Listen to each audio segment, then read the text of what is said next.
Hello friends, welcome to வெயில் ரோஜ் and crime diaries. நம்ம இந்தியாவில் இருக்க தெலுங்கானா ஸ்டேட்டில் நிசாமாபாத்துங்கிற ஒரு டிஸ்ட்ரிக்ட் இருக்கு. அந்த டிஸ்ட்ரிக்டில் ஞாலக்கல்லுங்கிற ஒரு சின்ன அழகான ஒரு கிராமம் இருக்கு. அந்த கிராமத்தில் பிரசாந்த் அண்ட் சந்தியாங்கிற ஒரு தம்பதிகள் தங்களோட சந்தோஷமான திருமண வாழ்க்கையை 10 வருடங்களுக்கு முன்னாடி ஆரம்பிக்கிறாங்க. 2016 இந்த தம்பதிகளுக்கு திருமணம் நடக்குது. அடுத்தடுத்து 2 குழந்தைகள் பிறக்குது. இந்த பிரசாந்த் அங்க லோக்கல்ல இருக்கிற சின்ன சின்ன கன்ஸ்ட்ரக்ஷன் ஒர்க் பண்ணிட்டு இருக்காரு. அவங்க மனைவி சந்தியா ஒரு பிரைவேட் ஹாஸ்பிட்டல்ல நர்ஸா வேலை பார்த்துட்டு இருக்காங்க. இனிஷியலா இந்த பிரசாந்த் அண்ட் சந்தியா தம்பதிகள் பிரசாந்தோட அம்மா கூட இருந்துட்டு வராங்க. இந்த பிரசாந்தை பொறுத்த வரைக்கும் அவங்க அப்பா கிடையாது. ரொம்ப நாளைக்கு முன்னாடி இறந்து போனதுனால அவங்க அம்மா ஷியாமலாங்கிற பெண்மணி கூட தான் எல்லாருமே கூட்டு குடும்பமா இருந்துட்டு வராங்க. பட் இந்த டயத்தில் என்ன ஆகுதுன்னா, இந்த சந்தியாவுக்கு ஒரு பிரைவேட் ஹாஸ்பிட்டல்ல வேற ஹாஸ்பிட்டல்ல வேலை கிடைக்குது. அப்ப இவங்க தங்கி இருக்க வீட்டுக்கும் அந்த ஹாஸ்பிட்டலுக்கும் தூரம் அதிகமா இருக்கிறதுனால இந்த பிரசாந்த் அண்ட் சந்தியாங்கிற தம்பதிகள் தனி குடித்தனம் வந்துடுறாங்க. ஸோ இவங்க சந்தியாவோட மாமியார் அந்த ஷியாமலாங்க பெண்மணி இவங்க இருக்கிற வீட்டிலேருந்து 17 கிலோமீட்டர் தள்ளி இன்னொரு வீட்டில் இருக்காங்க. இவங்க இங்கே தனி கொடுத்தனம் இருந்துட்டு வராங்க. இப்படி இந்த தம்பதிகளோட வாழ்க்கை சந்தோஷமா ஞாலக்கல்ங்கிற அந்த கிராமத்தில் போயிட்டு இருக்க இந்த நேரத்தில் இவங்களுக்கு நிறைய கடன் பிரச்சனை வருது. பணம் நிறைய தேவைப்படுது. குழந்தைகள் பெருசாயிட்டாங்க, ஸ்கூலில் சேர்க்கணும், கொஞ்சம் கடன் இருக்கு, அடைக்கணும். அப்படிங்கும்போது பிரசாந்த் ஒரு முடிவு எடுக்கிறாரு. நம்ம இந்த கிராமத்தில் இருந்துட்டு சம்பாரிச்சா இந்த கடனை அடைக்க முடியாது, நம்ம குழந்தைகளையும் நல்லா வளர்க்க முடியாது, கல்வி கொடுக்க முடியாது. அதனால நான் வெளிநாட்டுக்கு ஏதாவது வேலைக்கு போறேன். ஒரு 1 or 2 இயர்ஸ் வெளிநாட்டுல இருந்து நல்ல பணம் சம்பாரிச்சு கடனை அடைச்சி கொஞ்சம் பணம் சேர்த்ததுக்கு அப்புறம் திரும்ப இங்க வந்து செட்டில் ஆயிடுறேங்கிற மாதிரி ஒரு ஐடியா சொல்றாரு. அவங்க மனைவியும் சொல்றாங்க. பட் என்னன்னா, கணவரை பிரிஞ்சு இந்த குழந்தைகளை எப்படி பார்த்துக்கிறது தனியா அப்படிங்கிற ஒரு சின்ன பயம் அவங்களுக்கு இருந்துட்டு இருந்தா கூட அவங்க குடும்பத்தோட பொருளாதார சூழ்நிலையை கருதி சரி ஓகே நீங்க வெளிநாட்டுல வேலை தேடுங்கிறாங்க. அப்ப இந்த பிரசாந்த் வந்து கொஞ்சம் கஷ்டப்பட்டு தேடினதுக்கு அப்புறம் துபாயில ஒரு கன்ஸ்ட்ரக்ஷன் கம்பெனில வேலை கிடைக்குது. லேபர் வேலை தான் கிடைக்குது. பட் இருந்தாலும் நம்ம இந்திய வருமானத்தை ஒப்பிடும் போது வருமானம் அதிகமா இருக்கிறதுனால இது தனக்கு பயனுள்ளதா இருக்குங்கிற மாதிரி ஃபீல் பண்ண இந்த பிரசாந்த் 2024 அதாவது 2 வருடங்களுக்கு முன்னாடி துபாய்க்கு வேலைக்கு போறாரு. ஜெனரல் அந்த மாதிரி வெளிநாட்டுக்கு வேலைக்கு போறவங்களோட வாழ்க்கை வந்து, அதுவும் லேபர் வேலைக்கு போறவங்களோட வாழ்க்கை அவ்வளவு கொடூரமா இருக்கும். இப்போ நம்மள மாதிரி ஐடி பீப்புளோ இல்ல கொஞ்சம் வேற மாதிரி ஃபினான்ஸ் சைடோ கொஞ்சம் ஒரு ஒயிட் காலர் ஜாப்புக்கு போனாங்கன்னா அவங்க நிறைய பணம் தருவாங்க. அப்போ ஒரு பெரிய வீடை வாடகைக்கு எடுக்கலாம், கார் வச்சுக்கலாம், கொஞ்சம் நல்லா செலவழிக்கலாம். துபாய் மாறுங்கிற ஊர்ல வந்து பார்த்தீங்கன்னா காஸ்ட் ஆஃப் லிவிங் அதிகமாக இருக்கும். அப்போ லேபர் வேலைக்கு போறவங்களுக்கு குறைவான சம்பளம் தான் கிடைக்கும். ஈவன் தங்குறது கூட தனியால ஒரு வீடு எடுத்தோ ரூம் எடுத்தோ தங்க முடியாது. ஒரு பெரிய டார்மெண்ட்ரி மாதிரி இருக்கும். அதுல ஒரு 10 கட்டில் 15 கட்டில் போட்டு ஒன்னா மேல அடுக்கி வச்சுதான் அவ்வளவு கஷ்டப்பட்டு தான் அந்த மாதிரி ஊர்ல இருந்து பணம் சம்பாரிச்சு சொந்த ஊருக்கு அனுப்புவாங்க. இந்த பிரசாந்தும் அதே தான் பண்றாரு. 2 வருடம் அங்க இருக்காரு. ஒரு பைசா கூட தன்னோட வாழ்க்கைக்கு அவர் செலவழிக்காம தான் சம்பாதிக்கிற முழு பணத்தையும் இந்தியாவுக்கு தன்னோட மனைவிக்கு அனுப்பிட்டே இருக்காரு. இங்க இருக்க கடனை செட் பண்ணு, குழந்தைகளுக்கு சேர்த்து வை, இன்வெஸ்ட்மெண்ட் பண்ணுன்னு தொடர்ந்து பணம் அனுப்பிட்டே இருக்காரு. அப்ப என்ன ஆகுது, ஆட்டோமேட்டிக்கா கணவன் மனைவி பிரிஞ்சு இருக்கும்போது அவங்க மனைவியும் கணவரை மிஸ் பண்றாங்க. ஒரே சோர்ஸ் என்ன, இந்த மாதிரி வீடியோ கால்லையோ இல்ல ஆடியோ கால்லையோ போன் பேசிக்கிறது. ஸோ இப்படிதான் தன்னோட மனைவியோட நினைவுகளையும் தன்னோட குழந்தைகளோட நினைவுகளையும் அவர் கஷ்டப்பட்டுட்டு இருந்தாலும் தன்னோட குடும்பத்துக்காக அங்க தனியா உழைச்சிட்டு இருக்காரு. இப்படியே சில வருடங்கள் உருண்டோடி போது ஒரு 2026 வருது.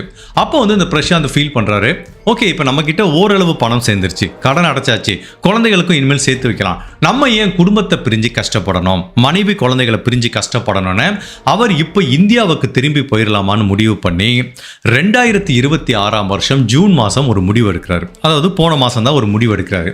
அப்போ அவருக்கு வந்து ஒரு சின்ன ஆசை வருது. நம்ம 2 வருஷம் குடும்பத்தை பிரிஞ்சிட்டோம், எல்லாருமே நம்மளையும் ரொம்ப மிஸ் பண்ணுவாங்க, இப்போ நான் ஊருக்கு வர்றேன் அப்படின்னு சொல்லி போய் நிக்கிறத விட சர்ப்ரைஸா போய் நிக்கலாம், அப்போ அவங்களுக்கு எவ்வளவு சந்தோஷமா இருக்குங்கிற மாதிரி பிளான் பண்ணி ஜூன் மாதம் 27 துபாயில இருந்து கிளம்புறாரு. அப்படி கிளம்புறதுக்கு முன்னாடி தன்னோட மனைவி, குழந்தைகள், அம்மா எல்லாத்துக்கும் நிறைய பரிசு பொருட்களையும் தன்னோட வீட்டுக்கு தேவையான பல பொருட்களையும், ஈவன் அவருக்கு லோக்கல்ல நிறைய ஃப்ரெண்ட்ஸ் இருக்காங்க, அவங்களோட ட்ரிங்க்ஸ் சாப்பிட்றதுக்காக லிக்கர் பாட்டிலையும் நிறைய வாங்கிட்டு ஜூன் மாதம் 27 அவர் துபாயில இருந்து ஹைதராபாத் வந்து இறங்குறாரு. ஸோ ஹைதராபாத்ல இருந்து ஞாலக்கல்லுங்கிற அந்த ஊருக்கு வந்து 130 கிலோமீட்டர் டிஸ்டன்ஸ் இருக்கு. ஸோ அங்கிருந்து ஒரு டாக்ஸி எடுத்துட்டு வர்றாரு. அப்படியே மனசுல அவ்வளவு சந்தோஷம். 2 வருஷம் கழிச்சு குடும்பத்தை பார்க்க போறோம், மனைவியை பார்க்க போறோம், குழந்தைகளை ஆற தழுவி நம்ம ஜாலியா இருக்க போறோங்கிறதுல ரொம்ப ஹாப்பியா வர்றாரு. இங்க வந்து பார்க்கும்போது அவங்க மனைவி குழந்தைகள் ஒரு வீட்டில் தனி கொடுத்தன இருக்காங்க. அந்த வீட்டுக்கு காலிங் பெல்ல அடிக்கிறாரு. அப்படி அடிச்சாலும் அவங்க மனைவி கேஷுவலா திறக்கும் போது கணவரை பார்த்து அப்படியே அவங்களுக்கு இன்ப அதிர்ச்சி. அப்படியே ஓடி வந்து ஆற தழுவி கட்டி பிடிச்சிக்கிறாங்க. கண்ணிலேருந்து தார கண்ணீர் வருது. அந்த பக்கம் குழந்தைகள்லாம் ஓடி வந்து அப்பாவை கட்டி பிடிச்சிக்கிறாங்க. யாராலையும் நம்பவே முடியல. இப்போ 2 நாளைக்கு முன்னாடி வரைக்கும் துபாயில் ஃபோன் பேசிட்டு இருந்தார். இப்போ திடீர்னு அவர் வந்தது எல்லாத்துக்கும் பயங்கர ஹாப்பி ஆயிடுச்சு. அப்போ அவங்க மனைவி கிட்ட சொல்றாரு, உங்க எல்லாத்துக்குமே ஒரு சர்ப்ரைஸ் விசிட் கொடுக்கணும் தான் வந்தேன். நம்ம ஓரளவு பணமும் கடன் எல்லாம் செட்டில் ஆயிடுச்சு. நான் இனிமேல் திரும்ப போற மாதிரி ஐடியா இல்லை. இங்கேயே லோக்கல்ல ஏதாவது வேலை பார்த்து நான் உங்க கூட இருக்க போறேன்னு சொல்லும்போது எல்லாத்துக்குமே அந்த சந்தோஷம் வந்து 2 மடங்கு அதிகமாகுது. இப்படி நம்ம தொலைதூரத்துல குடும்ப உறவுகள் போனதுக்கு அப்புறம் நிறைய நாள் கழிச்சு திரும்ப வர்றாங்கன்னு வச்சுக்கோங்களேன். சும்மா தடப்படலாம் அவங்களுக்கு நிறைய சமைச்சு போடுவோம் பார்த்தீங்களா, அந்த மாதிரி தான் தன்னோட கணவருக்காக நிறைய நான்வெஜ் வாங்கி சமைக்கிறாங்க. ஆசையா சமைச்சு அவரும் ஹாப்பியா தன்னோட குடும்பத்தோட ஜூன் மாதம் 28ஆம் தேதி ஃபுல் டேவும் ஸ்பெண்ட் பண்றாரு. அப்போ கூட தன்னோட அம்மாக்கு இதை பற்றி தகவல் கொடுக்கல. அவர் என்ன பிளான் பண்ணிட்டு இருக்காரு, மறுநாள் காலையில் 29ஆம் தேதி தன்னோட அம்மாவை போய் பார்க்கலாம், அம்மாவுக்கும் இதே மாதிரி ஒரு சர்ப்ரைஸ் விசிட் கொடுக்கலான்னு அவங்க அம்மா கிட்டையும் இவரும் எதுவும் சொல்லலை, அவங்க மனைவி சந்தியாவும் எதுவும் சொல்லலை. அப்போ ஜூன் மாதம் 29ஆம் தேதி காலையில் அவர் நல்ல ரெஸ்ட் எடுத்துட்டு இருக்கும்போது அவரோட ஃபோனுக்கு வந்து ஒரு கால் வருது. அந்த காலை எடுத்து எதிர்முனையில் பேசுகிற நபரோட பேர் வந்து வெங்கடசாயின்னு ஒரு நபர். இவர் யாருன்னா இவரோட பழைய நண்பர், சைல்ட்ஹுட் ஃப்ரெண்டு. அவர்கிட்ட இவர் சொல்லவே இல்லை வந்ததை, நான் துபாயிலேருந்து பேசுகிறேன் அப்படின்னு சொல்கிறாரு. அவரும் டே என்னடா எப்படா இந்தியா வர்ற அப்படின்னு கேட்கும்போது அவர் சொல்கிறார், இல்லை மச்சான் நான் இந்தியாவுக்கு வந்துட்டேன்டா அப்படின்னு சொல்லும்போது அவருக்கும் அந்த வெங்கடசாய்க்கும் பயங்கர ஹாப்பியாச்சு. என்னடா சொல்கிற, ஒரு வார்த்தை கூட சொல்லவே இல்லைங்கும் போது, இல்லைடா என் குடும்பத்துக்கே ஒரு மாதிரி சர்ப்ரைஸாக தான் வந்தேன்னு சொல்லி இவர் சொல்கிறாரு. சரி மச்சான் நம்ம பார்த்து ரொம்ப நாளாச்சு, இன்னைக்கு சாயங்காலம் வீட்டுக்கு வா, ஒரு பார்ட்டி வைப்போம், நிறைய சரக்கு பாட்டில் வாங்கிட்டு வந்திருக்கேன், எங்கள் வீட்டு மாடிக்கு போவோம், 3வது ஃப்ளோரில் மொட்டை மாடியில் உட்காந்து நம்ம ஜாலியாக என்ஜாய் பண்ணுவோம்டா, வர்றையா அப்படிங்கிற மாதிரி கேட்குறாரு. இவர் யோசிச்சுட்டா சரி மச்சான் வர்றேன், இதில் என்ன இருக்குது, ஒன்றை பார்த்து ரொம்ப நாள் ஆச்சு அப்படிங்கிற மாதிரி சொல்லி ஃபோனை வச்சுட்டாரு. இப்போது இந்த பிரசாந்தோட மனைவி கிட்ட சொல்கிறாரு, என்னோட ஃப்ரெண்டு வெங்கடசாய் வர்றான், ஸோ நான் வந்து ஈவினிங் ஒரு 7 o'clock மேலே நான் மாடிக்கு போயிடுவேன், என்னை தொந்தரவு பண்ணாத அப்படிங்கிற மாதிரி மனைவிக்கு சொல்லிடுறாரு. அவங்களும் சரி, கணவர் 2 வருஷம் குடும்பத்தை விட்டு பிரிஞ்சு வந்திருக்காரு, ஒரு நாள் ஃப்ரெண்டு வர்றாரு ஜாலியாக என்ஜாய் பண்ணட்டும்னா அவங்க மனைவியும் சரின்னு சொல்லிடுறாங்க. அப்படிதான் வெங்கடசாய்ங்கிற அந்த நபர் ஜூன் மாதம் 29ஆம் தேதி சாயங்காலம் இவங்க வீட்டுக்கு வர்றாரு. நெடுநேரம் பேசிட்டு இருக்காங்க. அதுக்கப்புறம் நைட்டு 2 பேருமே சரக்கு அடிக்கிறதுக்காக அப்படி லிக்கர் பாட்டில் எல்லாத்தையும் எடுத்துட்டு சைட் டிஷ்லாம் வச்சுட்டு தண்ணி எல்லாம் எடுத்துட்டு 2 பேரும் மொட்டை மாடிக்கு இந்த 2 பழைய நண்பர்கள் ஜாலியாக பேசிட்டே சரக்கு அடிக்கிறதுக்கு போகிறாங்க. அப்படி இந்த மாடிக்கு சரக்கடிக்க போன இந்த நபர்களுக்கு இது என்னமோ ஒரு சாதாரண இரவு மாதிரியும், இது என்னமோ நார்மலா ஒரு பாலிய நண்பர்கள் சந்திச்சு அவங்களோட மகிழ்ச்சியை வெளிப்படுத்திக்கிற ஒரு நிகழ்வு மாதிரி தெரிஞ்சா கூட அன்னைக்கு நைட்டு ஜூன் மாதம் 29ஆம் தேதி அந்த மொட்டை மாடியில் நடக்க போற ஒவ்வொரு நிகழ்வுகளும் நம்ம கற்பனைக்கும் அப்பாற்பட்டவை. இதுக்கப்புறம் அந்த மொட்டை மாடியில் என்ன நிகழ்ந்தது, இந்த குடும்பத்துக்கு என்ன மாதிரி அசம்பாவிதம் நிகழ்ந்தது அப்படிங்கிற பலவித குழப்பங்களும் திருப்பங்களும் நிறைஞ்ச இப்படியெல்லாம் கூடவா நாட்டில் நடக்குதுன்னு தெலுங்கானால நடந்த ஒரு வித்தியாசமான ட்ரூ கிரைம் கேஸ் தான் இன்னைக்கு நம்ம இந்த வீடியோவில் பார்க்க போறோம். அப்படி இந்த மொட்டை மாடியில் என்ன நிகழ்ந்ததுங்கிறத நம்ம தெரிஞ்சுக்கிறதுக்கு முன்னாடி உங்க டைம் 2 seconds எனக்காக ஸ்பெண்ட் பண்ணி என்னோட வீடியோஸ் உங்களுக்கு பிடிச்சிருந்துச்சுன்னா லைக் பண்ணிட்டு கமெண்ட் பண்ணுங்க. இன்கேஸ் என்னோட சேனலை இது வரைக்கும் நீங்க சப்ஸ்கிரைப் பண்ணாம பார்த்தீங்கன்னா மறக்காம சப்ஸ்கிரைப் பண்ணி என்ன சப்போர்ட் பண்ணுங்க. ஒரு சாயங்காலம் 7-8 மணி இருக்கும். இந்த ஃப்ரெண்டு வர்றா, 2 பேரும் மாடிக்கு போயிட்டு சரக்கு அடிக்க போறாங்க. இந்த பெண்மணி சந்தியா மறுநாள் தன்னோட குழந்தைகளுக்கு ஸ்கூல் இருக்கிறதுனால அவங்க கீழே குக் பண்ணிட்டு குழந்தைகளை சீக்கிரமா தூங்க வைக்கணும்னு குழந்தைகளை டேக் ஓவர் பண்ணிக்கிறாங்க. ஜென்ரலாக இந்த மாதிரி ஏதாவது ஃப்ரெண்டு கூட போனால் மனைவிகள் வந்து அவ்வளோ தொந்தரவு பண்ண மாட்டாங்க, முதலே பெர்மிஷன் வாங்கிட்டு போனால். பட் அதே டயத்தில் நெடுநேரம் ஆயிடுச்சு, ரொம்ப லேட் ஆயிடுச்சுன்னா என்னாச்சு இன்னும் வரலையே, ஓரளவு குடிச்சிட்டீங்க விழுந்து கிடக்கணா அப்படின்னு டவுட்டில் வந்து கால் பண்ணுவாங்க. அந்த மாதிரி தான் நைட்டு 12 மணி ஆகுது, மேலே போன தன்னோட கணவர் வரவே இல்லை. இவங்க கீழே இருக்காங்க, அவங்க 3வது மாடியில் போய் மொட்டை மாடியில் உட்காந்து ட்ரிங்க்ஸ் சாப்பிட்டுட்டு இருக்காங்க. அப்போ அந்த மனைவி கால் பண்ணுறாங்க கணவரோட ஃபோனுக்கு. ஃபோன் வந்து வீட்டுக்குள்ளே தான் ரிங் அடிக்குது. அப்போ அவங்க கணவர் வந்து ஃபோனை மறந்து வச்சுட்டு போயிடாரு. இதுவும் நார்மலான விஷயம் தான். சரி மொட்டை மாடிக்கு தானே போகிறாரு, எதுக்கு ஃபோன் எடுத்துகிட்டு போனோம், அங்கே போய் ஃபோனு ரீல்ஸ் பார்க்குறதுக்கு ஃப்ரெண்டு வந்திருக்கானே ஜாலியாக பேசிட்டு இருக்கலான்னு தான் அவர் ஃபோனை வச்சுட்டு போயிருப்பார். இப்போ சந்தியாவுக்கு 2 விதமான தாட் வருது. மாடிக்கு போகலாமா வேண்டாமான்னு யோசிக்கிறாங்க. சரி பரவாயில்ல, அவர் வரப்போ வரட்டும், நம்ம போய் தூங்கலாம் அப்படின்னு நைட்டு ஒரு 1 மணி இருக்கும். அப்படி தூங்க போறப்ப திடீர்னு ஒரு பயங்கர சத்தம் அவங்க வீட்டுக்கு பக்கத்துல இருந்து கேட்குது. அதாவது பெரிய தென்னந்தோப்புல இருந்து ஒரு தேங்காய் விழுதுன்னு வச்சுங்களேன், அப்படியே வரும், சொத்துன்னு விழுகும், அதுக்கப்புறம் எந்த சத்தமும் கேட்காது. அந்த மாதிரி ஒரு சத்தம் கேட்குது. இவங்களுக்கு ஒன்றும் புரியல, என்னடா சத்தம் கேட்குதுன்னா அப்படி ஜன்னல் வழியா பார்த்தாங்கள சந்தியா வீறிட்டு அழுகுறாங்க. அவங்க கணவர் தான் மேல இருந்து இப்படி கீழே விழுந்து கிடக்காரு. என்ன பண்றதுன்னு தெரியாம கத்துறாங்க. இவங்க போற சத்தத்துல பக்கத்து வீட்டுக்காரங்களாம் எந்திரிச்சு வந்துறாங்க. உடனே சந்தியா வீட்டை விட்டு இப்படி ஓடி வந்து பக்கத்துல போய் தன்னோட கணவரை பார்க்கறதுக்காக போறாங்க. இந்த டயத்துல மாடியில இருந்து அவங்க ஃப்ரெண்டு வெங்கடசாய்ங்கிற நபரும் ஓடி வராரு. ஐயோ, என் ஃப்ரெண்டு குடிச்சிட்டு இப்படி கீழே தடுமாறி விழுந்துட்டானே அப்படின்னு அவரும் பதட்டமா வராரு. மனைவியும் வர்றாங்க, கூட மக்கள்லாம் சேர்ந்துட்டாங்க. என்ன ஆச்சுன்னு கேட்கும்போது, நான் அப்பவே சொன்னேன் ரொம்ப குடிக்காதடான்னு. ஓவரா குடிச்சிட்டு அந்த மொட்டை மாடியில வந்து பாத்தீங்கன்னா அந்த சேஃப்டி வால் இருக்கும் பாத்தீங்களா, அந்த மொட்டை மாடியில அதோட ஹைட் வந்து ரொம்ப குறைவா இருந்திருக்கு, 2 அடி தான் இருந்திருக்கு. அப்படிப்பட்ட அந்த சுவத்துல ஓரமா நிக்கும் போது தடுமாறி கீழே விழுந்துட்டாங்கிற மாதிரி வெங்கடசாய் சொல்றாரு. அவரும் பயங்கர அதிர்ச்சி ஆயிட்டாரு, அவங்க மனைவி அதிர்ச்சி ஆயிட்டாங்க. கீழே விழுந்த அந்த நபருக்கு வந்து மூச்சு பேச்சு இல்லை. ஜஸ்ட் திங்க் பண்ணி பாருங்க, 3வது மாடியிலேருந்து கீழே விழுந்தா என்ன ஆகும்? அதுவும் குடிச்சிருக்கான், ட்ரீட்மெண்ட் கொடுக்கறது எவ்வளோ கஷ்டமாகும். பட் அப்படி இருந்தாலும் உடனே அந்த பொதுமக்கள் உதவியோட இந்த பிரசாந்தை வந்து ஹாஸ்பிட்டல் கூட்டிட்டு போறாங்க. எந்த ஹாஸ்பிட்டல் கூட்டிட்டு போறாங்கன்னா, இந்த சந்தியா நர்ஸா வேலை பார்க்குற அந்த ஹாஸ்பிட்டலுக்கு. அவங்களுக்கு அங்கே டாக்டர் எல்லாத்தையும் தெரியும். ஸோ கொஞ்சம் ஈஸியாக அவங்களுக்கு கொஞ்சம் ப்ரியாரிட்டி கொடுத்து ட்ரீட்மெண்ட் பண்ணுவாங்க. அங்கே கூட்டிட்டு போறாங்க. அங்கே உடனே டாக்டர் பார்க்குறாங்க. ஜென்ரலாக அந்த மாதிரி விழுந்தவனுக்கு ட்ரீட்மெண்ட் கொடுக்கறதே கஷ்டம், அதுவும் ஃபுல்லாக குடிச்சிருக்கான் அப்படின்னா ரொம்பவே கஷ்டம். பட் இருந்தாலும் டாக்டர் வந்து இந்த சந்தியாவுக்கு ஒரு குட் நியூஸ் சொல்றாங்க. இங்க பாருங்க சந்தியா, ஃபுல்லா செக் பண்ணிட்டோம், உண்மையிலேயே உங்க கணவர் ரொம்ப லக்கி. இப்படி 3வது மாடியிலிருந்து விழுந்து எவனுமே உயிர் பழைச்சதா சரித்திரமே கிடையாது. பட் இவருக்கு லக்கியா நடந்த விஷயம் என்னன்னா, இவரோட தலையில அடியே படல. அங்கங்க கையிலையும் காலையும் சின்ன சின்ன ஃப்ராக்சர் இருக்கு தவிர இவருக்கு தலையில எந்த காயம் இல்லாதனால உயிருக்கு ஆபத்து இல்லைங்கிறாங்க. பட் அதே டயத்துல இவரை கண்டினியூஸா நாங்க மானிட்டர் பண்ணிட்டு இருக்கணும். இங்க நிறைய சிடி ஸ்கேன், எம்ஆர்ஐ ஸ்கேன்லாம் எடுக்கணும். 24 மணி நேரம் அவர் எங்களோட கண்காணிப்புல இருக்கணும். அப்பதான் அவர் உயிருக்கு எந்த ஆபத்தும் வராம நாங்க பார்க்க முடியுங்கிற மாதிரி டாக்டர் சொல்றாங்க. இப்போ சந்தியாவுக்கு கொஞ்சம் நிம்மதி பெருமூச்சு வருது. பட் என்ன பிரச்சனைனா, இவங்க ஏற்கனவே பொருளாதார பிரச்சனைல இருக்காங்க. அதுக்காண்டி தான் கணவர் வெளியூர் போய் கஷ்டப்பட்டு பணத்தை சம்பாரிச்சு எல்லாத்தையும் வந்து செட்டில் பண்ணாரு. இப்போ இந்த பிரைவேட் ஹாஸ்பிட்டல்ல ஃபர்ஸ்ட் ஐசியூல அட்மிட் பண்ணுவாங்க, ஒரு 2-3 நாள் வச்சிருப்பாங்க. அப்புறம் இந்த டெஸ்ட் எடுக்கணும், அந்த டெஸ்ட் எடுக்கணும், காசு அப்படி கறந்துருவாங்க. இது இவங்களுக்கு நல்லாவே தெரியும், ஏன்னா அந்த ஹாஸ்பிட்டல்ல அவங்க வேலை பார்க்குறாங்க. அவனாட்டில் ஒரு 5 லட்ச ரூபாய் 6 லட்ச ரூபான்னு பில்லை போட்டானா அந்த காசுக்கு நான் எங்கே போவேன் அப்படின்னு இவங்களுக்கு ஒரு குழப்பம் வருது. அப்போ டாக்டர் கிட்ட என்ன ரிக்வஸ்ட் பண்ணி கேட்குறாங்கன்னா, இங்கே பாருங்க டாக்டர், உயிருக்கு எந்த பிரச்சனை இல்லைன்னு சொல்லிடுறீங்க, தலையிலையும் அடிப்படலைங்கிறீங்க. இப்போ நீங்கள் என்ன பண்ணிருக்கீங்க, தொடர்ந்து அவருக்கு வந்து இந்த ஐவி லைன் வழியாக மருந்து ஏற்றிட்டே இருக்கீங்க. பரவாயில்ல, நான் வீட்டில் போய் வச்சு பார்த்துக்கிறேங்கிறாங்க. இப்போ டாக்டர் பயங்கர கடுப்பாயிட்டாங்க. என்ன சந்தியா சொல்கிறீங்க, ஒரு நர்ஸ் உங்களுக்கு தெரியாதா அவர் எவ்வளோ கிரிட்டிக்கலான ஸ்டேஜில் வந்தார்? இப்போ ஓகே, உயிருக்கு ஆபத்து இல்லை, பட் இருந்தாலும் உள்ள ஏதாவது பிரச்சனையாக இருந்தால் என்ன பண்ணுறது? எங்களோட மானிட்டரில் இருந்தால் எந்த பிரச்சனையும் வராதுன்னு டாக்டர்ஸ் திரும்ப சொல்கிறாங்க. அப்போ சந்தியா தொடர்ந்து மறுப்பு தெரிவிக்கிறாங்க. இல்லை டாக்டர், என்னால் இவ்வளோ பணம் அஃபோர்டபுள் கிடையாது, எங்கிட்ட இன்சூரன்ஸும் கிடையாது. ஏதோ ஒரு நாள் உயிருக்கு ஆபத்து இல்லை, நீங்களே தலையில் அடிப்படல, நீங்கள் விடுங்க, இந்த ஐவி லைன் போட்டிருக்காருல அதை அப்படியே விட்டுருங்க, எனக்கு தெரியும் என்ன மருந்து கொடுக்குறீங்க எல்லாமே தெரியும், நான் நர்ஸு தான், ஸோ நான் வீட்டில் வச்சு பார்த்துக்கிறேங்கிறாங்க. அப்போ டாக்டர் அப்படியே யோசிக்கிறாங்க.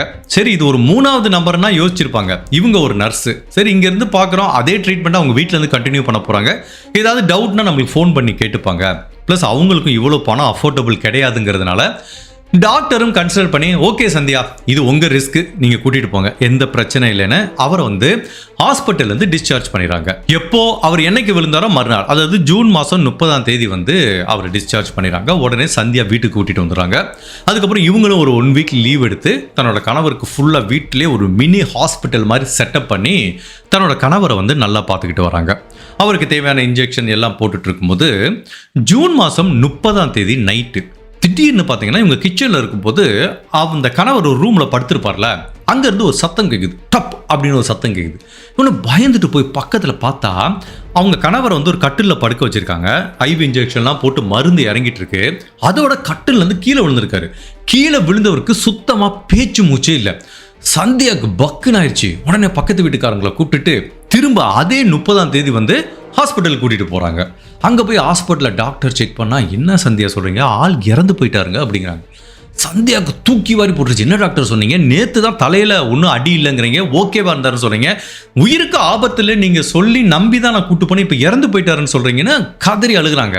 அப்போ டாக்டர் சொல்கிறாங்க, நான் அப்போவே சொன்னேன் சந்தியா, மேபி உள்ள ஏதாவது இன்டர்னல் ஆர்கன்ஸ் ஏதாவது ப்ளீடிங் இருந்திருக்கலாம், நாங்கள் ப்ராப்பராக செக் பண்ணவே இல்லையே, தலையில் மட்டும்தான் காயம் இல்லைன்னு சொன்னோம், எங்கள் அப்சர்வேஷனில் தான் வச்சு காப்பாற்றிருப்போம் அப்படிங்கிற மாதிரி டாக்டர் வந்து அவங்க சைடு டிஃபெண்ட் பண்ணுறாங்க.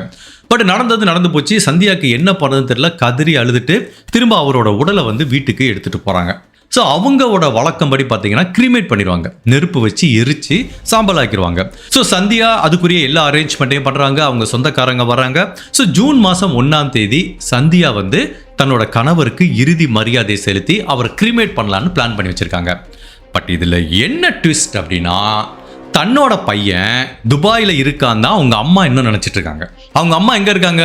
இவங்க இருக்கிற வீட்டிலேருந்து 17 கிலோமீட்டர் டிஸ்டன்ஸில் ஒரு வீட்டில் இருக்காங்க. அவங்க அம்மாவுக்கு தன்னோட பையன் ஊர்லேருந்து வந்ததும் தெரியாது. இந்த மாதிரி மாடியிலேருந்து கீழே விழுந்தானே அதுவும் தெரியாது. ஹாஸ்பிட்டல் அட்மிட் ஆகி திரும்ப வீட்டுக்கு வந்தானே அதுவும் தெரியாது. திரும்ப ரொம்ப சீரியஸ் ஆகி அட்மிட் ஆகி இறந்து போனால அதுவும் தெரியாது. இந்த தகவல் எப்போ அவங்களுக்கு தெரிய வருதுன்னா, ஜூன் மாதம் 1ஆம் தேதி காலங்காத்தால அவங்க பக்கத்து வீட்டுக்காரங்க, என்னம்மா ஷியாமலா இப்படி ஆகிப்போச்சுமா அப்படிங்கிறாங்க. என்ன ஆகிப்போச்சு அப்படிங்கிறாங்க. இப்படி உங்கள் பையன் நம்மளை விட்டு போயிட்டானேன்னு சொல்லும்போது அவங்களுக்கு ஒன்றும் புரியல, கதறி அழுகிறாங்க. என்னது பையன் போயிட்டானா? அவன் துபாயில் இருக்காமா அப்படின்னு கேட்டா, என்ன உனக்கு விவரமே தெரியாதா?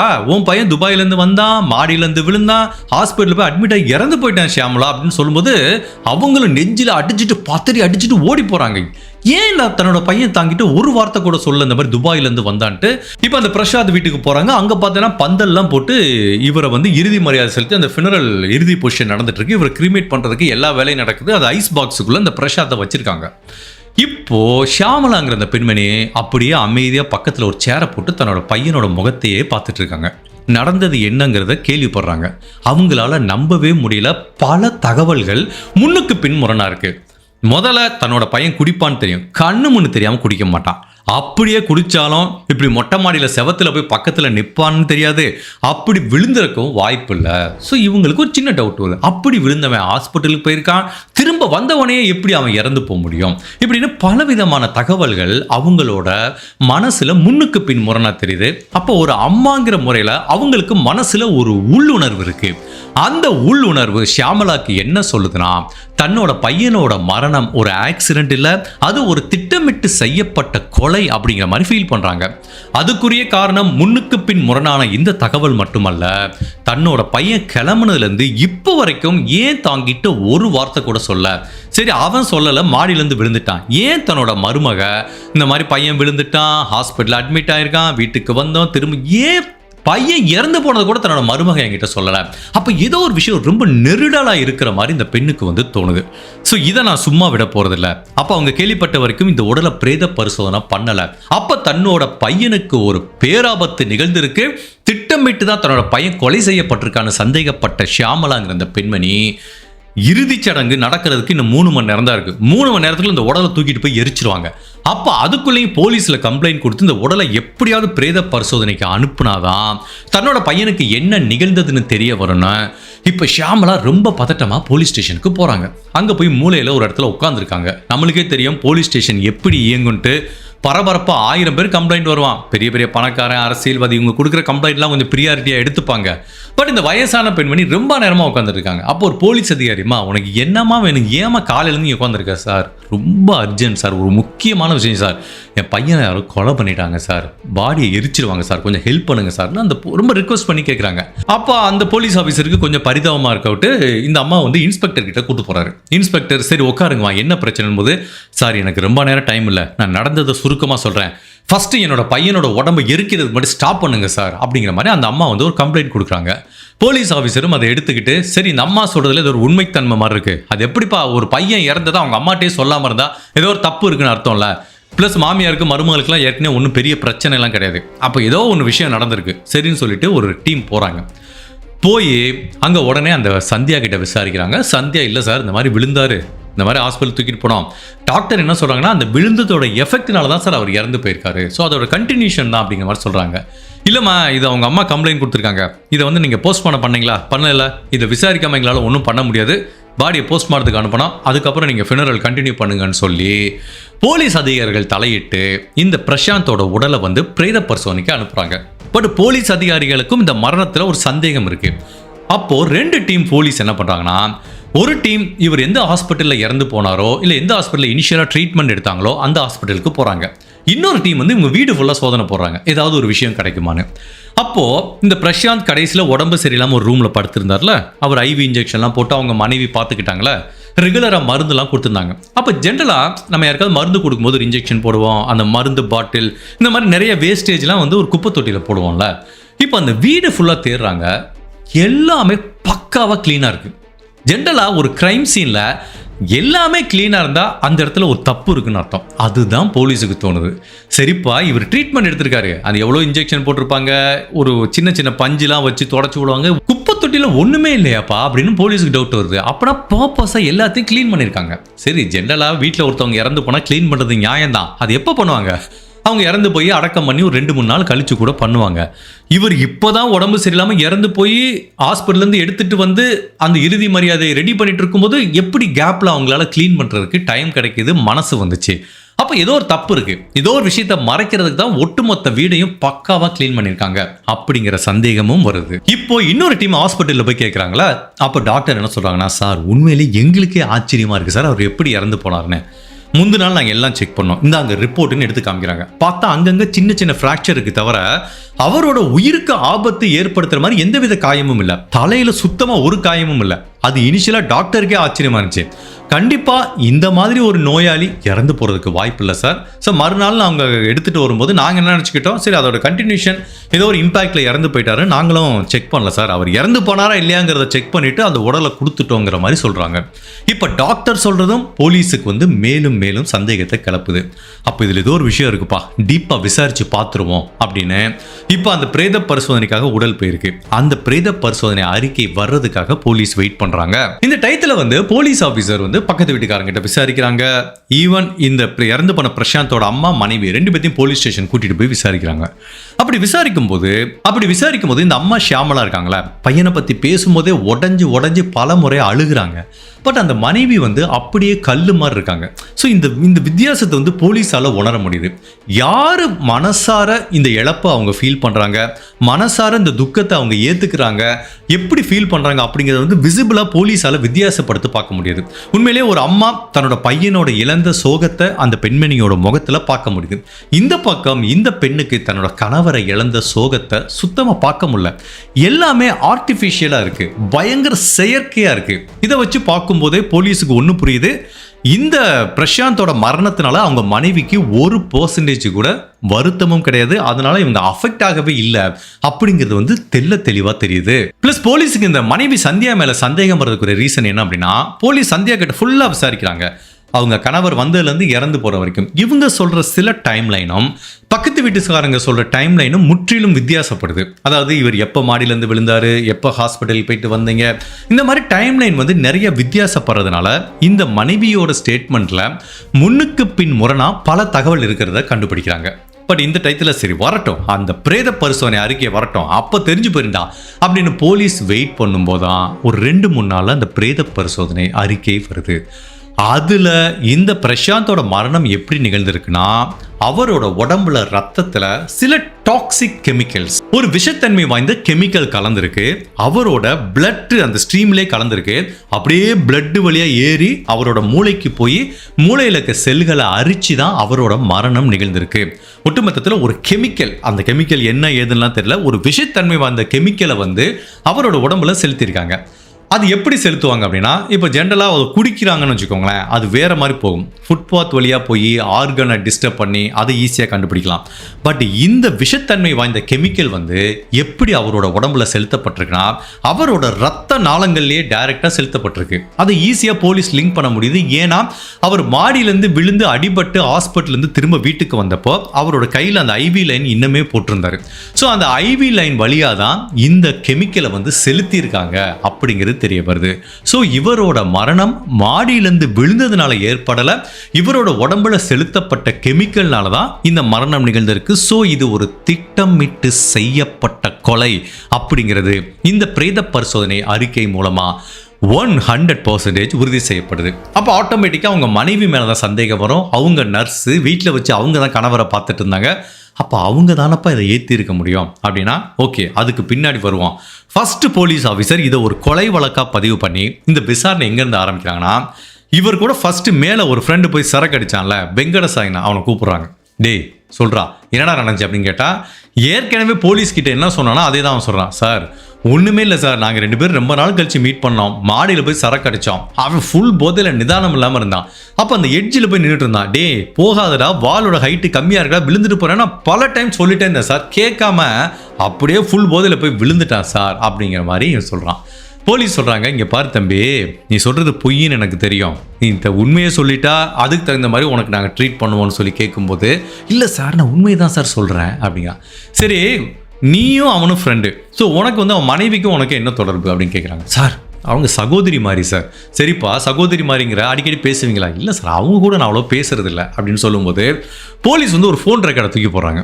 அந்த ஃபோன் ரெக்கார்டில் என்ன இருக்குன்னா, இவன் அவன் ஃப்ரெண்டை பார்க்க வர்றதுக்கு முன்னாடி, அதாவது மாடியில் சரக்கடிக்க போகிறதுக்கு முன்னாடியும் சரி, இவன் இந்த பையன் மாடியிலேருந்து விழுந்து ஹாஸ்பிட்டலில் அட்மிட் பண்ணி வீட்டுக்கு வந்ததுக்கப்புறம் சரி, நீயும் அந்த பொண்ணு இருக்குல்ல அவங்க மனைவி சந்தியா, 2 பேரும் பல மணி நேரம் ஃபோன் பேசியிருக்கீங்க.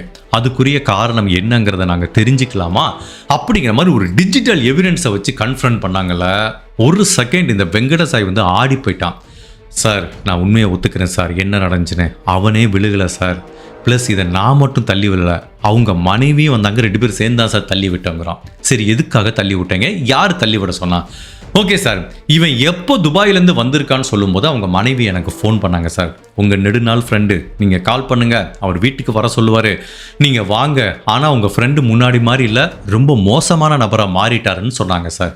என்ன மோசமான நபரை மாறிட்டான் அப்படின்னா, அதாவது எங்களோட சொந்த குழந்தைகள்கிட்டயே அவர் தவறாக நடக்கிறான், அந்த மாதிரி தப்பான பார்வையில் குழந்தைகளையே பார்க்குறான், அப்படிப்பட்ட கணவர் எனக்கு தேவையில்லை, அவன் இருந்தானா என் குழந்தைகளோட உயிருக்கும் ஆபத்து, அவங்க மானத்துக்கும் ஆபத்து, அதனால் இப்படிப்பட்ட ஒரு கணவரை வந்து கொலை பண்ணணும், நீங்கள் எனக்கு உதவி பண்ண முடியுமான்னு கேட்குறாங்க.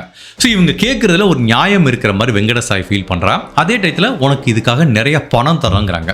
ஸோ இவனு சொன்னான், சரி ஓகே, ஏதோ ஒன்று நல்ல விஷயம் தானே, ஒரு குழந்தைகிட்ட போய் தப்பாக நடக்கிற அப்பா எதுக்கு இந்த உலகத்தில், ப்ளஸ் இவங்களும் பணம் தர்றாங்கன்னு சொல்லி சந்தியா தான் இந்த ஸ்கெட்சை போட்டு கொடுத்துருக்காங்க. மாடிக்கு போ, நல்லா ஊற்றி கொடு, அவன் எட்ஜில் நிற்கும் போது என்கிட்ட சொல்லு, நான் வர்றேன், 2 பேரும் சேர்ந்து தள்ளி விட்டுறலாங்கிறாங்க. சரின்னு சொல்லிட்டு இவனும் மாடிக்கு போகிறான், நைட்டு நல்லா ஊற்றி கொடுக்குறான். அவனுக்கு சுத்தமாக வந்து கான்சியஸே இல்லாதப்போ இந்த மனைவி மேலே வர்றாங்க, இந்த 2 பேரும் சேர்ந்து தான் தள்ளி விட்டுருக்காங்க. அதுக்கப்புறம் இவங்க நம்ம வீட்டுக்குள்ளேருந்து வந்த மாதிரி வந்து நாடகம் போட்டிருக்காங்க, அவன் மாடியிலேருந்து இறங்கி வந்து நாடகம் போட்டிருக்கான். ஸோ இதுதான் சார் நடந்தது. அந்த பொண்ணு பணம் கொடுத்துச்சு, இந்த மாதிரி தன்னோட குழந்தைகளுக்காக கொலை பண்ண சொல்லிச்சு, இவ்வளோ தான் சார் எனக்கு தெரியும், இவன் கையை தூக்கிடுறான். இப்போ சந்தியாட்ட போய் கேட்குறாங்க, சார் அவன் பொய் சொல்கிறான் சார், அவனுக்கு அவன் ஃப்ரெண்டுக்கு ஏதோ பிரச்சனை இருக்கும், அவன் கூட தள்ளி விட்டுருப்பான், என்ன போய் இப்படி கோர்த்து வரானே சார், நான் ஒரு பிரதர் அப்படிங்கிற முறையில் தான் சார் ஃபோன் பேசினேன், மற்றபடி நான் எதுவுமே பிளான் பண்ணி கொடுக்கலங்கிற மாதிரி இந்த பெண் முழுவதுமாக மறுப்பு தெரிவிக்கிறாங்க. அப்போ போலீஸ் என்ன பண்ணுறாங்க, திரும்ப இந்த சந்தியாவோட ஃபோனை வந்து செக் பண்ணிட்டு இருக்காங்க. அப்படி செக் பண்ணும்போது இந்த வெங்கடசாய் கூட பேசிட்டு இருந்திருக்காங்க. இந்த வெங்கடசாய்க்கும் சந்தியாவுக்கும் என்ன தொடர்புன்னு போலீஸ் எஸ்டாப்ளிஷ் பண்ண பார்த்தா இவங்களுக்குள்ள எந்த ஒரு இல்லீகல் அஃபேர் இருக்கிற மாதிரி தெரியல.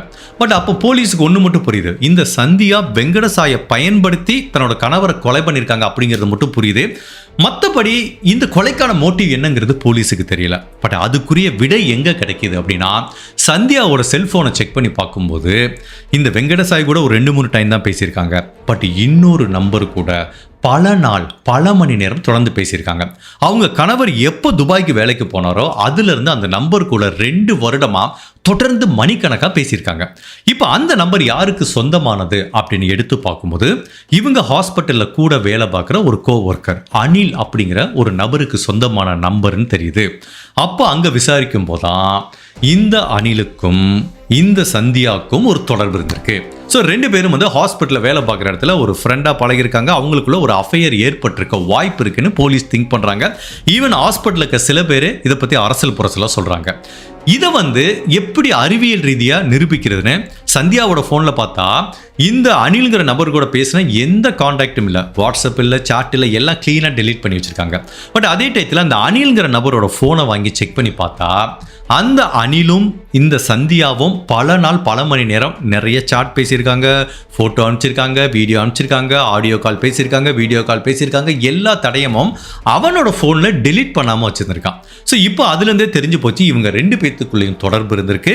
அந்த தொடர்புக்கு தன்னோட கணவர் மேபி இடைஞ்சலாக இருக்காருங்கிற காரணத்துக்காண்டி தன்னோட கணவரை இவங்க கொலை பண்ணியிருக்கலாம் அப்படிங்கிற சந்தேகத்தின் அடிப்படையில் இப்போ அனில்ங்கிற நபருக்கும் இதுக்கும் ஏதாவது தொடர்பு இருக்கா அப்படிங்கிறத அனிலோட ஃபோனை வாங்கி செக் பண்ணும்போது கிளியராகவே புரியுது. இனிஷியலா மொட்டை மாடியிலேருந்து தள்ளி விட்டது அந்த பிளான்ல இருந்து, ரெண்டாவது வீட்டுக்கு வந்து ஒரு கெமிக்கலை அந்த ஐவி இன்ஜெக்ஷன் வழியா செலுத்தி கொலை பண்ண வரைக்கும் அனிலுக்கும் இந்த பிளான்ல ஒரு பங்கு இருக்கு. அவனும் இதை ஃபுல்லாக டிஸ்கஸ் பண்ணியிருக்கான். அவங்க மனைவியும் அந்த வெங்கடசாய் 2 பேரும் சேர்ந்து தான் எக்ஸிக்யூட் பண்ணியிருக்காங்க. ஸோ ஆட்டோமேட்டிக்காக இதுலேயும் வந்து அந்த அனிலுங்கிறவன் ஒரு முக்கிய குற்றவாளியாக உள்ள வர்றான். இப்போ போலீஸ் ஆஃபீஸர் இந்த 3 பேரையும் அரெஸ்ட் பண்ணுறாங்க. ஏற்கனவே வெங்கடசாய் வந்து ஒரு தியரி சொல்லியிருக்கான். பட் உண்மையிலே வெங்கடசாய்க்கு தெரியுமா இல்லையான்னு தெரியல. இந்த அனிலுக்கும் சந்தியாவுக்கும் ஒரு தொடர்பு இருக்கு, அதுக்காண்டி தான் தன்னோட ஃப்ரெண்டை கொலை பண்ண சொன்னாங்க அப்படிங்கிறது அவனுக்கு தெரியுமா இல்லையான்னு தெரியல. But whatever it is, அவனும் இதில் ஒரு முக்கியமான குற்றவாளி. இப்போ இதில் மூளையா செயல்பட்ட சந்தியா அண்ட் அனில் 2 பேர்த்தையும் விசாரிக்கிறாங்க. இனிஷியலாக 2 பேரும் என்ன சொல்கிறாங்க, எங்களுக்குள்ள அஃபையர் இருக்கிறது உண்மைதான், பட் அதுக்காக இதை நாங்கள் பிளான் பண்ணிலாம் பண்ணலைன்னு கம்பி கட்டுற கதையெல்லாம் சொன்னால் கூட இந்த அனிலோட ஃபோனில் இருக்க பல ரெக்கார்டு என்ன சொல்லுதுன்னா, இவங்க 2 பேரும் பிளான் பண்ணி தான் பண்ணியிருக்காங்க. ஈவன் போலீஸோட பெஸ்ட் கெஸ் என்ன அப்படின்னா, இந்த பிரசாந்துக்கு அந்த ஐவி லைன் வழியா ஒரு கெமிக்கலை உள்ள செலுத்தும் போது அனில் கூடவே இருந்திருக்க வாய்ப்பு இருக்கு அப்படிங்கிற மாதிரி தான் திங்க் பண்றாங்க. ஒட்டுமொத்தத்தில் இந்த வழக்கில் சம்பந்தப்பட்ட எல்லாத்தையும் அரெஸ்ட் பண்ணி இப்ப சந்தியா கிட்ட இவ்வளவு எவிடன்ஸையும் தடயத்தையும் வச்சு கேட்கும்போது வேற வழி இல்லாம என்ன நடந்தது அப்படிங்கறத வந்து அவங்க கன்ஃபெஷன் பண்ணிக்கிறாங்க. ஆக்சுவலா என்ன நடந்திருக்கு அப்படின்னா, இவங்க கணவர் எப்போ துபாய்க்கு போனாரோ அப்போ இவங்க ஒரு தனிமையாக ஃபீல் பண்ணும்போது தான் கூட வேலை பார்க்குற அனில்ங்கிற ஒரு நபர் கூட பழக்கம் ஏற்பட்டிருக்கு. ஸோ 2 பேரும் ஃபஸ்ட்டு நண்பர்களாக பழகுறாங்க. நிறைய ஃபிசிக்ஸ், கெமிஸ்ட்ரி, மேக்ஸ்லாம் ஒர்க் அவுட் ஆகி அவங்களுக்குள்ள ஒரு இல்லிசிட் அஃபேர் வந்து உருவாகுது.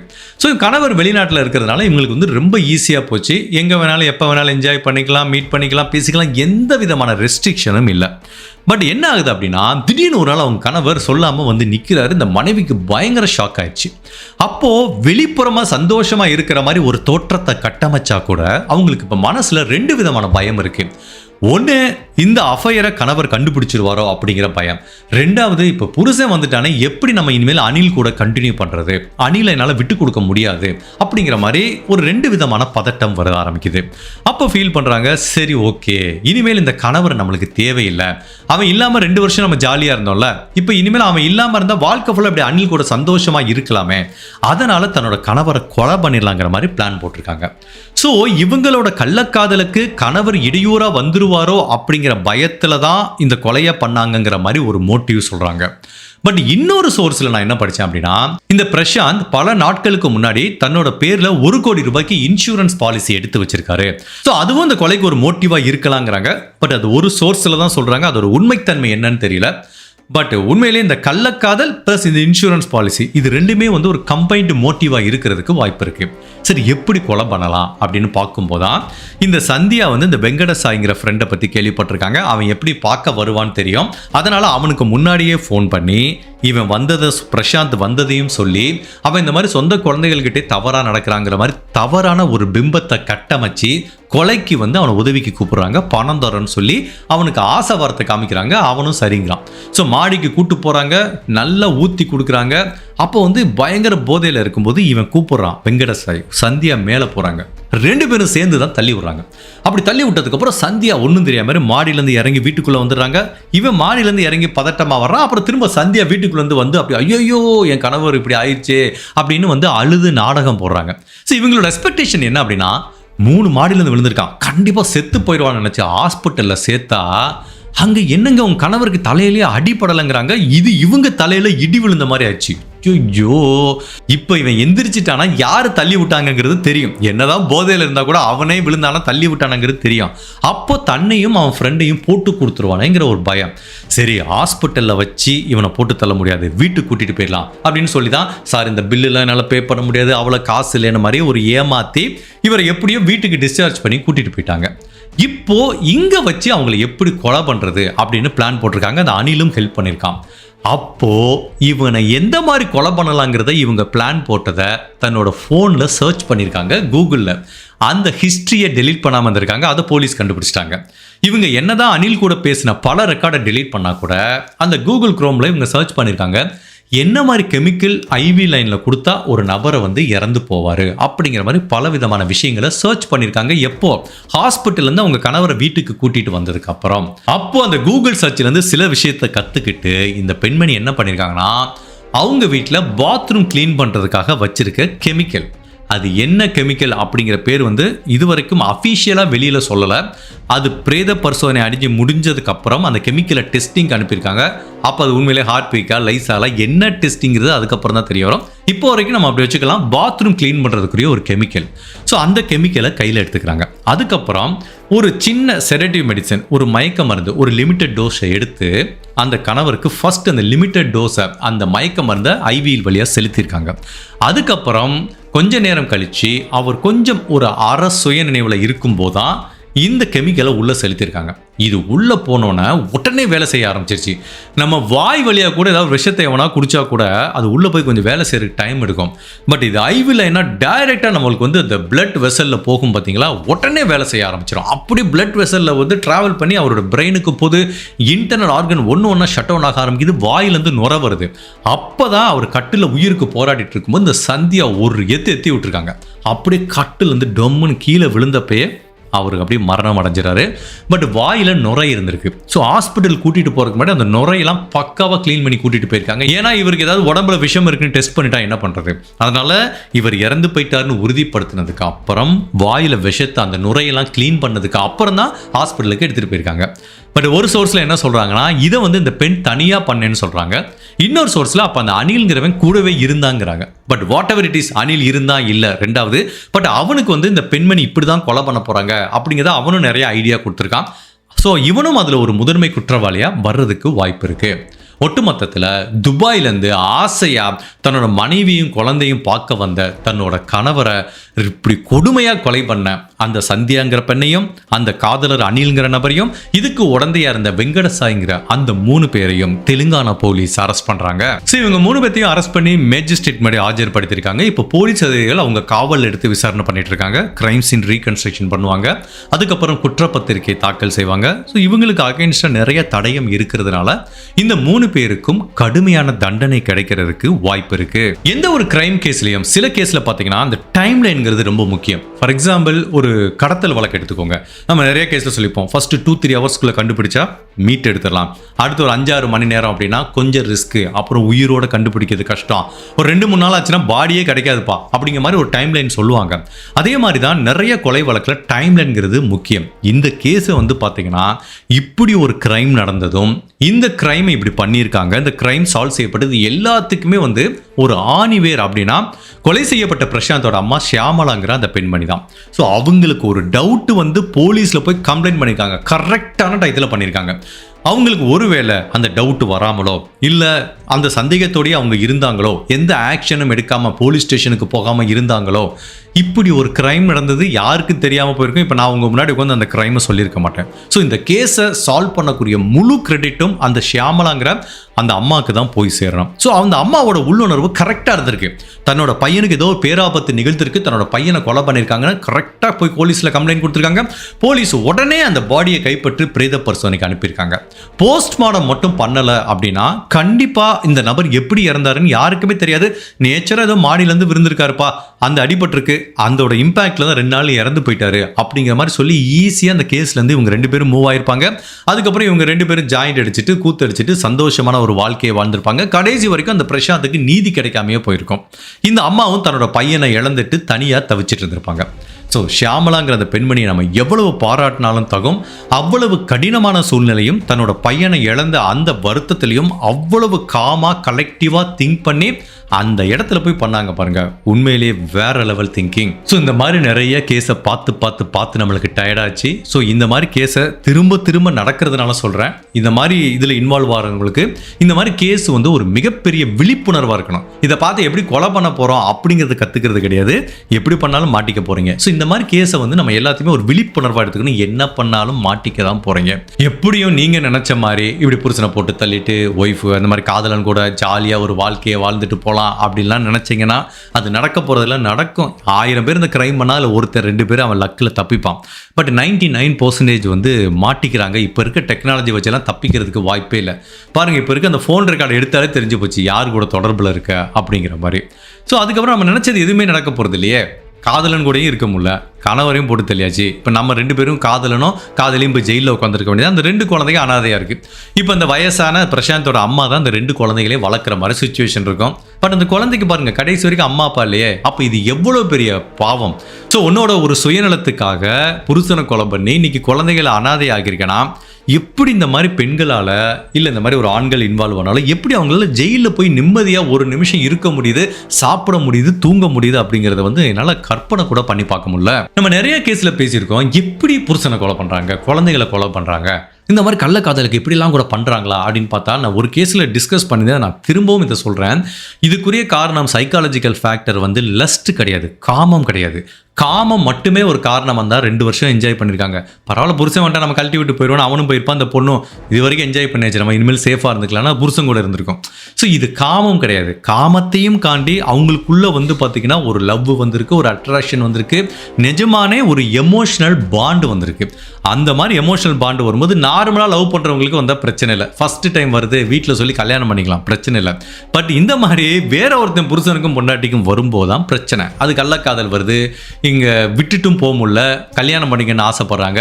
இது வெளி உலகத்தில் நம்மளை பற்றி தப்பாக நினைப்பாங்களே அப்படின்னா சிம்பிளான வழி, இப்படி போட்டு தள்ளிட்டா நாளைக்கு வந்து காதலன் வந்து இவங்களை திரும்ப கல்யாணம் பண்ணிக்கிட்டா பாவம்ப்பா சார் ரொம்ப நல்ல பையன் ஒரு விதவை பொண்ணை கல்யாணம் பண்ணிக்கிட்டான் அப்படிங்கிற மாதிரி பேர் கிடைக்கும், 2 பேரும் திரும்ப ஜாலியாக கூத்தடிக்கலாம். இந்த மாதிரி ஒரு சைக்காலஜிக்கல் ஃபேக்டரில் தான் நிறையா நடக்குது. ஆனால் 99% நீங்கள் நினைக்கிற எதுவுமே நடக்கிறது இல்லை. அப்போது நம்ம நிறைய கேஸில் நான் சொல்கிற மாதிரி நம்மளோட பிரச்சனையே தான், மனுஷனோட பிரச்சனையே தான். ப்ராப்ளம் இவ்வளோ சிறுசாக இருக்கும், அதுக்கு இப்படி ஒரு சொல்யூஷனை கண்டுபிடிச்சி போகிறத விட அந்த ப்ராப்ளத்துக்கு சொல்யூஷன் இவ்வளோ பெரிய ப்ராப்ளத்தை தூக்கி தலையில் வச்சுப்போம். இந்த பெண்ணுக்கு வந்து சிம்பிளான சொல்யூஷன், நீ ஓகே புருஷனை பிடிக்கல, இன்னொருத்தன் கூட லிங்க் ஆயிடுச்சு, அப்போ உனக்கு 2 ஆப்ஷன் தான். ஒன்று, புருஷன் வந்ததுக்கப்புறம் நீ வந்து அந்த பொண்ணை அவனை மறந்துருக்கணும், அந்த காதலனை மறந்துட்டு புருஷன் கூட வாழ்ந்துருந்தேன்னா அந்த லைஃப் அப்படியே நீ எந்த இடத்துல உன் ஹஸ்பண்ட் விட்டுட்டு போனானா அங்கேருந்து கண்டினியூவாக இருக்கும், ஓகேவா? இல்லை என்னால் அவன் இல்லாமல் இருக்கவே முடியாது, அவன் கூட தான் வாழ போனான் அப்படின்னா புருஷன்ட்ட ஓப்பன் பண்ணி டைவோர்ஸ் பண்ணிட்டோம், இல்லை நீ ஓடிப்போ, அந்த மாதிரி போ, குழந்தைகளை அவன் பார்த்துக்கிட்டோம், அவன் இன்னொரு கல்யாணம் பண்ணிட்டு சந்தோஷமாக இருந்திருப்பான், இந்த குழந்தைகளை எப்படியா வளர்த்துருப்பான். ஸோ இதுதான் வந்து பெட்டரான ஆப்ஷனாக இருந்திருக்கும். அதுக்காக இப்படி இல்லீகல் அஃபேரு இப்படிலாம் பண்ணுறது கரெக்டுன்னு சொல்ல வரல, பட் க்ரைம் பண்ணுறதுக்கு இது பெஸ்ட் இல்லையா? ஹஸ்பண்டை கொலை பண்ணுறதுக்கு இல்லைங்க எனக்கு ஒருத்தர் பிடிச்சிருக்கு நான் அவர் கூட தான் போகிறேன்னா சரி போய் தொலை அப்படின்னு அனுப்பிட்டு இவர் ஏதாவது லைஃப்பை பார்த்துருக்கலாம்ல. அட்லீஸ்ட் அந்த குழந்தைகளுக்கு அப்பாவாவது இருந்திருக்கும்ல. இப்போ அதுவும் இல்லை, அந்த குழந்தைங்க எவ்வளோ நாள் அந்த வயசான பெண்மணி வளர்த்துற முடியும் அந்த 2 குழந்தைகளை? அப்போ அந்த குழந்தைங்க கடைசி வரைக்கும் அம்மா அப்பாவோட அரவணைப்பு இல்லாத மாதிரி தானே வளர்கிற மாதிரி ஒரு சூழ்நிலை ஏற்படுது. இது எவ்வளோ பெரிய கொடுமை. ஸோ அதனால் நம்ம சுயநலத்துக்காக ஒரு முடிவு எடுக்கிறீங்க, அந்த முடிவு வந்து வன்முறையாக எடுக்காதீங்கன்னு சொல்கிறேன். நீ அவங்க கூட ஓடிப்போ, இல்லை நீ அவனை கல்யாணம் பண்ணிட்டே நீ உன் குழந்தைகளை வச்சுட்டு இதான் ஒரு ஆப்ஷன் இருறேன், அதை விட்டுட்டு எதுக்கு வந்து வன்முறைக்கு போகணும்? ஸோ வன்முறை எதுக்குமே தீர்வாகாது, அது என்றைக்குமே போய் ஆபத்தில் முடியும் அப்படிங்கிறத இந்த வழக்கு மட்டுமல்ல ஆயிரக்கணக்கான வழக்குகள் நம்மளுக்கு உணர்த்திட்டு இருக்கு. ஸோ இந்த மாதிரி ஒரு முடிவு எடுக்கிறவங்க வன்முறையில் க்ரைமில் இன்வால்வ் ஆகிறதுக்கு முன்னாடி 10 டைம் யோசிச்சுக்கோங்க. நீங்கள் நினைக்கிறது எதுவுமே நடக்க போகிறதில்ல. ஹோப்ஃபுல்லி இந்த வழக்குலேருந்து நம்ம பல விஷயங்களை கற்றுக்கிட்டோம்னு நினைக்கிறோம். இந்த கேஸை பற்றி நீங்கள் என்ன நினைக்கிறீங்க? உங்களோட கருத்தை மறக்காமல் இந்த வீடியோவில் பதிவு பண்ணுங்கள். இந்த மாதிரி அனதர் கேஸில் உங்களை சந்திக்கிறேன். Till then, stay safe, take care. Bye.